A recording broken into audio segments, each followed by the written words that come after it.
মসজিদের ইমামদের দ্বারা নামাজের মধ্যে আমাদের এখনো দেখছি অনেকে কিছু ত্রুটি ভুল ভ্রান্তি আছে, সেগুলোকে সংশোধন করে নেন।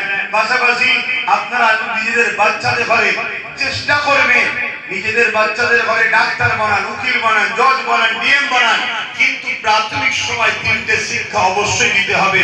নবী পাক সাল্লাল্লাহু আলাইহি ওয়াসাল্লামের প্রেম, আহলে বায়াতদের প্রেম, দ্বিতীয় নম্বর হলো কোরআনের শিক্ষা। এটা আমার রাসূলের কওল। এই তিনটে শিক্ষা দিতেই হবে। আপনারা এই তিনটে শিক্ষা দিবার সময় একটু দেখে নেবেন কার কাছে শিক্ষা দিতে চাইছেন। কেন আজ বড় পরিকল্পনা করে, সেদিনে যেমন কারবালার ময়দানে ইমামে হোসাইন হুজুরের তাবু ছিল, এজিদ বাহিনীরও তাবু ছিল। ইমামে হোসাইন পাকের তাবুতেও আযান হয়েছে, এজিদ বাহিনীর তাবুতেও আযান হয়েছে। ঠিক তেমনই আজকে পূর্ব ভারতে আহলে সুন্নাত ওয়াল জামাতের হেড অফিস ফুরফুরা দরবার শরীফ আল্লাহ হুজুর পীর কেবলা এই সিলসিলাকে মিটাবার জন্য মাদ্রাসার নামে অনেক নকল জিনিসও তৈরি হচ্ছে। যে কোনো মাদ্রাসা, কিন্তু সেখানে শিক্ষা দেওয়া হচ্ছে ওই যে ৭২ ফেরকা। আল্লাহ নবী বললেন যে ৭৩টা দল হবে, আমার উম্মতের মধ্যে ৭৩ দলে বিভক্ত হয়ে যাবে, ৭২ ফেরকা হবে, একটা জামাত হবে। সেই জামাত আহলে সুন্নাত ওয়াল জামাত, কোরআনের ভাষায় হিজবুল্লাহ। সেই দিকটাকে খেয়াল করে আমাদেরকে বাচ্চাদের ঘরে দ্বীনের তালিম দিতে হবে। আমরা বড় আশা করি আমার বাচ্চা দ্বীনের তালিম অর্জন করবে, ভালো আশা। কিন্তু আপনি খেয়াল করুন, আপনার বাচ্চা নামাজের পাবন্দি খুব সুন্দর শিখেছে, রোজার পাবন্দি খুব সুন্দর শিখেছে, হজের পাবন্দি খুব সুন্দর শিখেছে, সুন্নতের তরিকা খুব সুন্দর শিখেছে, দাড়ি টুপি জুব্বা খুব সুন্দর হয়েছে, মিসওয়াক খুব সুন্দর নিতে পারে, টাকনুর উপরে কাপড় খুব সুন্দর পরতে পারে, সব আপনার বাচ্চা সুন্দর পড়ছে। কিন্তু আপনার বাচ্চার মধ্যে আমার রাসূলের গোস্তাকির মনোভাব আসছে, নবীর শানকে ছোট করছে, নবীর আজমতকে ছোট করছে, নবীর রিফাতকে ছোট করছে, নবী পাক সাল্লাল্লাহু আলাইহি ওয়াসাল্লামকে যে মাকাম আল্লাহ দিয়েছে সেই মাকামকে অস্বীকার করছে, পাশাপাশি আউলিয়াদেরকে অস্বীকার করছে। একটু খেয়াল করুন, ইমামদেরকে অস্বীকার করছে। তাহলে আপনি আপনার বাচ্চাকে কোন দিকে নিয়ে যাচ্ছেন? ৭২ ফেরকায় চলে যাচ্ছে না তো? এটা আপনাদেরকে অনুরোধ করব।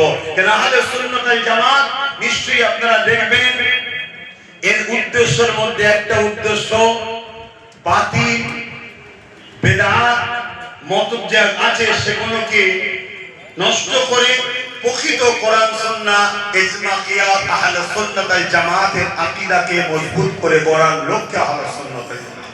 তাই প্রতিটা জায়গায় যেখানে যেখানে কমিটি আছে আলহামদুলিল্লাহ, যেখানে কমিটি নাই আরো বাড়ান। পাশাপাশি আপনারা যারা এখনো কমিটির মধ্যে ঢুকতে পারেননি, হয়তো ইসলামের সওয়াবে এসেছেন, তারাও ঢোকার চেষ্টা করেন। এবং পাশাপাশি এটাও মনে রাখবেন, ঐক্য যদি আমাদের না থাকে তাহলে আজকে ভাবুন আমাদের ওয়াকাফের উপরে হাত দিবার পর আজকে আমাদের জানের থেকে প্রিয় রাসূলের নামের উপরে আঘাত দিচ্ছে। হচ্ছে না, হয় না বলুন? এর একটাই কারণ, আমরা ঐক্যবদ্ধ নয়। আর আমরা যদিও বা ঐক্যবদ্ধ হতে যাই, আবার এমন কিছু লোক আমাদের সামনে নেতৃত্ব দিচ্ছে যারা উপরে আমাদের দরদি, টেবিলের তলায় অন্যজনদের। সমাজের মধ্যে এরকম আছে না নাই? তার জন্য আজকে আমাদের বড় সমস্যা হচ্ছে।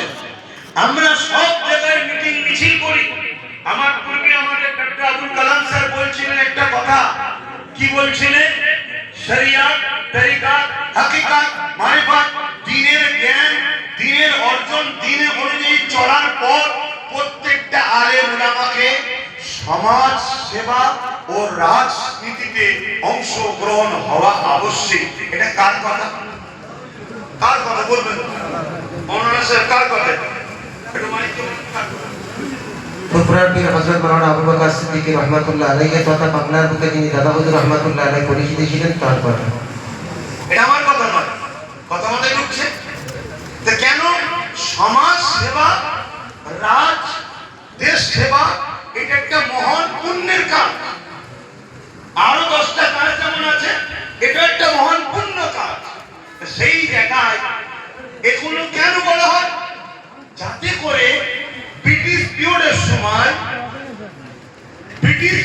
সময় তৎকালীন যে অ্যাসেম্বলি, তৎকালীন যে রাজনীতির কৌশল ছিল, সেই সময়ে তখন দেখা যাচ্ছে ইংরেজরা এমন কিছু আইন তৈরি করছে যে আইনটা ইসলামের বিরুদ্ধে।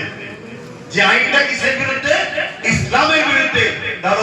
রহমাতুল্লাহ আলাইহি তখন তিনি জানার খলিফা সমাজের মানুষকে উলামাদেরকে বললেন আমাদেরকে ওই বিষয়ে সজাগ হতে হবে। তা আজ আমরা কি দেখছি, আমাদের কখনো মসজিদের উপরে আঘাত, কখনো মাদ্রাসার উপরে আঘাত, কখনো ওয়াকাফের